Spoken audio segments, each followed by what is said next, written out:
Personat privat, por edhe kompanitë të cilat prishin në rrugët publike inspektohen nga inspektorët komunal, nëse nuk e rikthin rrugën në gjendje të rregullt. Televizioni Syri disa herë ka raportuar për gropat apo rrugët e prera nga ndërhyrje private apo kompanitë, të cilat kanë lënë rrugët publike si mos më keq. Në lidhje me këtë problematik, udhëheci i sektorit të inspektoriatit të shërbimeve publike në Gjakov, Samir Sulmetaj, tha se inspektorët vazhdimisht kanë gjobitur këto raste. Inspektorati nuk jep leje, marrin leje ndërtuim për urbanizëm, shumica e njerëzve marrin leje, gjithashtu edhe kompanitë. Këtu në këtë rrugën në fjalë është Kaponon Keci.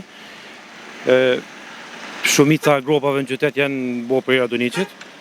Ka pas dëntime rrjetit të sjellësit edhe ne si inspektorat kemi marrë masa ku vitin 2024 në gjobit dikun 6.000 euro vetëm për dëmtimet asfaltit kompania Radoniqit, vitin 2025 dikun 1.300 euro, deri tash jemi në procedurë edhe për vendet tjera.